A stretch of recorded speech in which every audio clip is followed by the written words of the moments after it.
Hi, this is Kerry Artak with Wicked Stocks, bringing you your daily Tesla report for Monday, December 9th, 2024.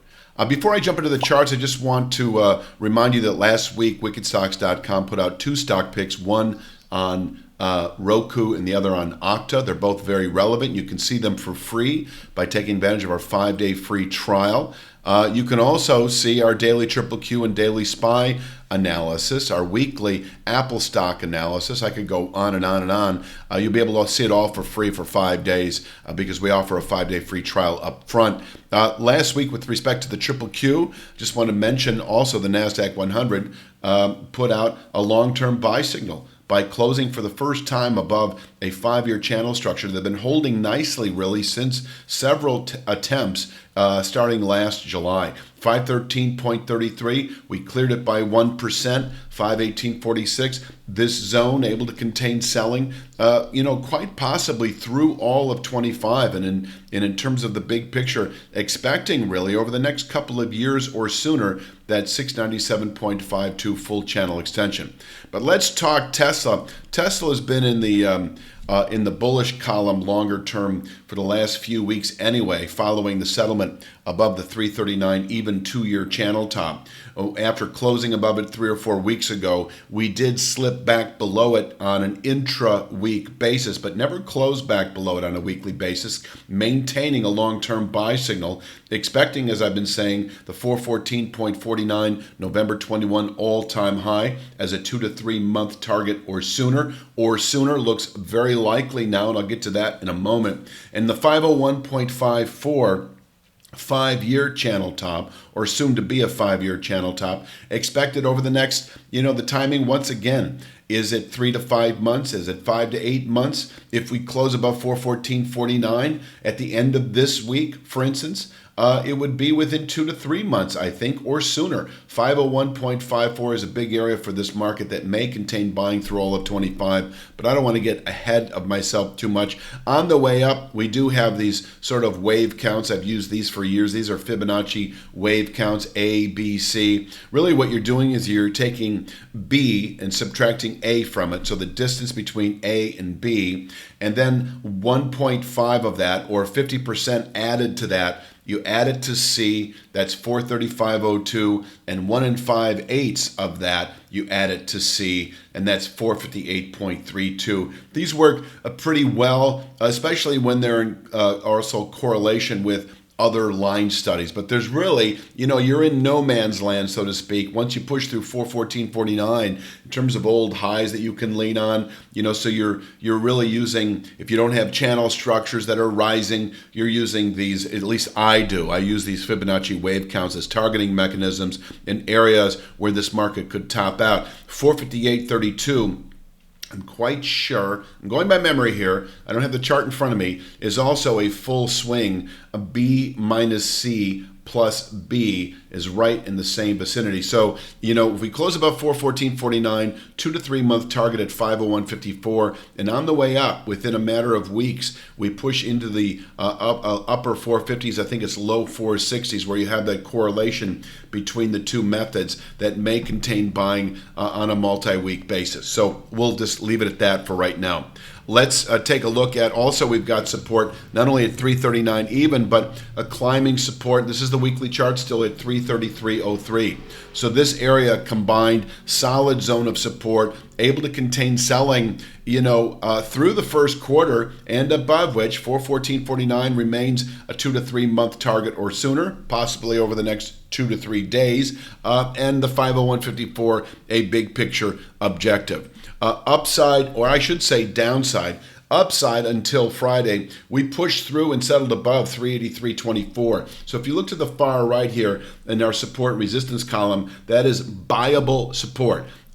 Definitely day trade buyable support, and I'm going to say 3 to 5 day. I don't think it's going to take 3 to 5 days. I think over the next 1 to 3 days we test the 414.49 November 21 all-time high. On the way up today, we do have intraday resistance, if you see far right, at 399.89, and that is nothing more than an extreme channel top. So For the day itself, buying 383.23, anticipating 399.89, where the market could top out on an intraday basis. Potentially for the day itself, we could trade inside this band for the day, but I am expecting a violation of 399.89 sooner than later over the next couple of days anyway. That is to say, holding above 383.24, I expect once again 414.49 over the next few days. If we push through or perhaps open above 399.89 today, that 414.49 all-time high expected on an intraday basis, where we can top out for the day, where we can top out perhaps for the week,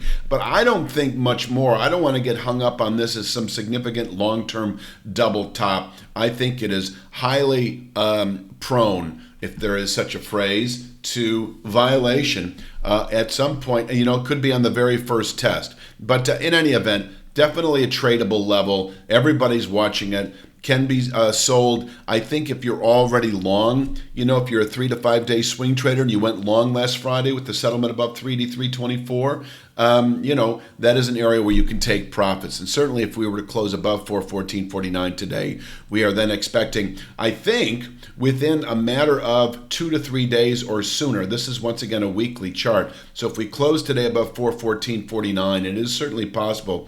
435.02 expected within the week, 458.32 within 1 to 3 weeks, depending on volatility. And that is kind of the way it breaks down for me. Let's continue taking a look at the downside. You've got 438.24, of course. And I also have 370.72. So 383.24 is your upward pivot point. Bullish momentum intact above 383.24, an area to buy into for day traders up to 399.89, and for 1 to 3 day swing traders up to 414.49. If we break 383.24, 370.72 is likely today, and that can also contain daily selling pressures. It's also our downward pivot point into later week. And so 370.72, I like this short-term channel bottom because it also correlates well with last Friday's low, 370.80. That is the move high so far. So if we either A, take out Friday's high of 389.49, even by a bit, and then fall away to close below 370.80, that is a key reversal high that carries with it likely washout, at least short term, I would expect. And I'll get to that in a moment, but back into the upper 330s would be in reach. So closing below 370.72, 3 to 5 day swing traders, I would recommend either A, being out of the market, or B, being short. Holding below, or closing below, I should say, 370.72, I think really points to this 334.93 to 339 even area, this newly formed rising channel bottom that is about a 1 month structure, and 339 is, of course, this long-term channel top that we settled above several weeks ago. And we also have a climbing channel top at 333.03. So there's a lot going on between 333.03 and 339 even. We also have a newly formed channel bottom at 334.93. So let me get back to the 3 to 5 day swing trade. If we close below 370.72, it reverses and shifts downward into what is now the mid to upper 330s, where long entry can be made not only through next week, but through the first quarter of next year, as above this area we are expecting 501.54 in the coming months. But I don't expect to see this lower area unless we close above 370.72. And in fact, if we hold above 383.24, that maintains bullish momentum into later week. 414.49 once again remains, I'm just going to say, a 1 to 3 day target. And if we push today through 399.89, we could see 414.49 on an intraday basis. Of course, and I'm not going to cover it now, but if we were to close below 334.93, below the mid to upper 330s, that would tip the market south aggressively.